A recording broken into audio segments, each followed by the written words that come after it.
The first week of December is one of the most intense, high-stakes weeks in the college admissions cycle. And while students are anxiously refreshing their portals and trying to calculate the exact moment early decision results will be released, admission officers are doing something completely different behind the scenes. This week is where years of recruiting and weeks of reading, evaluating, and rating early decision and early action files finally converge. It's where files get double-checked, context gets scrutinized, and committee conversations begin to take shape. Hey there, parents, families, and students. My name is Andrew Hoffman. Welcome back to my channel.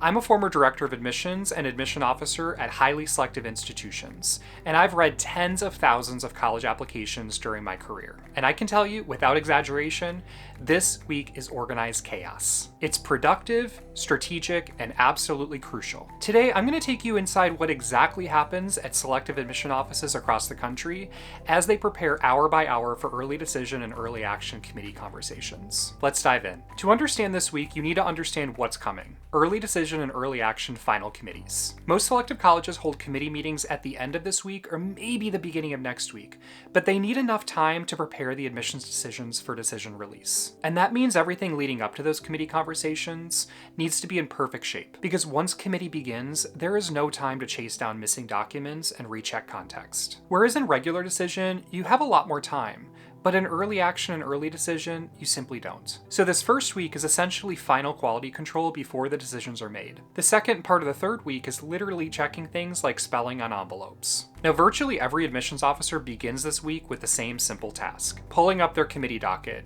which is a full list of students in their geographic territory and school groups so that they can talk about those students in the admissions committee. And maybe there are a few stragglers that completed over the holiday break, and they need to read those applications very quickly. Now, the first set of questions that every admission officer asks themselves is this file complete, and can I speak confidently in committee about this file? And this is where the real work begins. Admission officers go line by line through the file to check for things like first quarter or first trimester grades.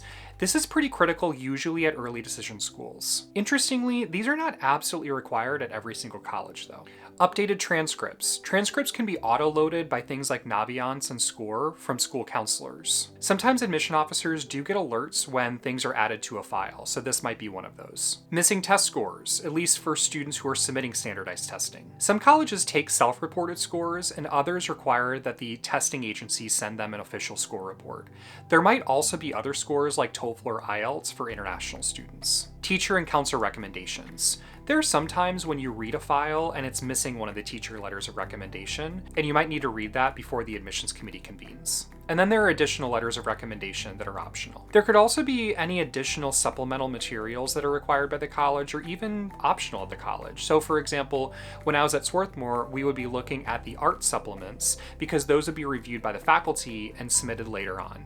And then for early decisions specifically, a signed ED agreement by the school counselor, the parent, and the student. Sometimes we had to chase these down. If anything is missing, they will likely reach out to the school counselors and in rarer cases to the student directly. And then there are some automatic processes that are occurring behind the scenes, like the admission office emailing all of the alumni interviewers to make sure that they submitted their interview report. Completing one single file requires a tremendous amount of work and technology. Now, this isn't about being picky or perfectionist. This is really about the context at the committee level. Missing grades or incomplete files can meaningfully impact the committee conversation or possibly put a halt on the admissions decision altogether. School counselors, by the way, know that this rush is coming. This week is just as stressful for them because they might be getting 10 different emails from 10 different colleges, all asking for different things. So be kind to your counselor and maybe bring them cookies this week. Now, once files are confirmed as complete or as complete as they possibly can be, the admission officer will prepare their committee notes or their committee pitch. Every college has a slightly different system, but the core idea is the same. The admissions officer has to present the file in a very short amount of time. That might be 15 seconds if it's expected that the rest of the committee is going to then read the file. That's what we did at Swarthmore. Or in maybe 1 to 2 minutes to present to the voting members of the committee. That's what we did at Vanderbilt. The voting members might then go through the file themselves and ask the admissions officer questions. So this week in preparation, admission officers will skim their earlier reading notes, re-review the ratings in academics, extracurriculars, personal qualities, recommendations. Again, every college is going to be different when it comes to ratings. Clarify key points that they want the committee to hear. Clear up any confusion that might come up.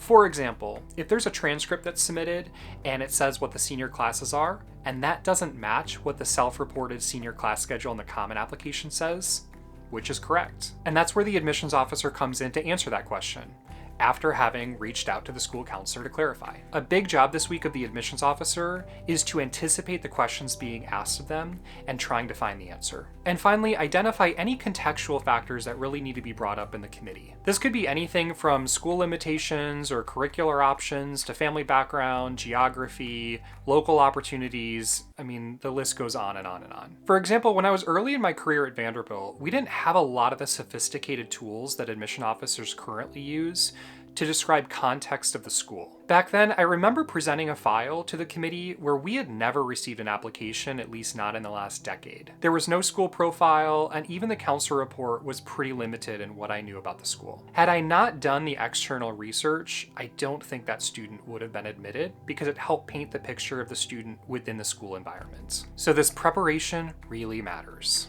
In sum, admission officers are preparing for the conversation to answer the following questions. Who is this student and what are they going to bring to our community? And of course, equally important, what questions about this student might the committee have? Because committee meetings move quickly, admission officers want to anticipate those questions well in advance. Now let's talk about the bubble students, or the borderline cases. This is where things get especially interesting. Admission officers often spend extra time this week on what we call bubble students, those students who are right between admit and deny and the early decision or early action process. If a student is a clear admit or a clear deny, committee prep can go very quickly. But for students on the borderline, officers go much deeper. For these applicants, an officer might pull up additional demographic information about their school, check how many students applied from that school this year, last year, maybe even several years ago, complete a deep review of that student's GPA rigor and GPA distribution compares to others, look up the school on a map to provide geographic context, especially for those schools that are literally in the middle of nowhere. And then finally, the admission officer might look up local opportunities or AP or international baccalaureate availability or extracurricular options in that community. For example, if a student comes from a very rural area and doesn't really send any applications to that college, the officer wants to make sure the committee understands that context visually and factually. Does that mean the student automatically gets in because of that one factor? No, of course not. But it's a step that doesn't really need to occur when you live in maybe the suburbs of Chicago or Philadelphia. This is the week when admission officers try to fill in every interpretive gap so that committee members can really evaluate the context of that school in their environments and really think about what is an environmental factor and what is actually ability. I'll give you another example that illustrates this point. I remember one year reviewing my committee docket and looking at one particular applicant who is going to be heard in committee. I remember seeing a few testing reports. Two of them were incredibly strong and one was a lot weaker, and I knew the committee was going to ask me about that. I reached out to the counselor and asked about that testing date, and she said as the testing coordinator, she could speak to that. On that particular Saturday, and I think it was August in Louisiana, the air conditioner broke. It was an incredibly hot day, and a lot of the students had very poor SAT results as a result of that on that particular day. That's the kind of context that can speak to environmental factors versus ability. And sure enough, the committee asked about that score report, and I had an answer. Another major task this week is reviewing school groupings. These are internal reports that admission offices can generate to look at all applicants for last year's school grouping as well, and it details information like GPAs, majors, and application rounds for those students. This is the typical information that's listed, but these are highly customizable, so you could also have testing or university codes or other aspects in these school grouping reports. Admission officers look at these reports to understand a few different things. Where each early decision or early action applicant sits within the school environment, according to their GPA or rank in class. How they compare to recent admits, waitlist, denies, defers from that school, maybe last year. And whether the academic context lines up with past patterns. Sometimes you see one application one year and the next year there are 12 applications. And you want to think that that is because of a very successful high school visit that you hosted. At least that's what I tell myself. The review of each school group is enormously important because context is important, and the committee will look at those contextual decisions against one another within a given year and compared to previous years. And for the colleges that participate in QuestBridge, December 1st is National Match Day.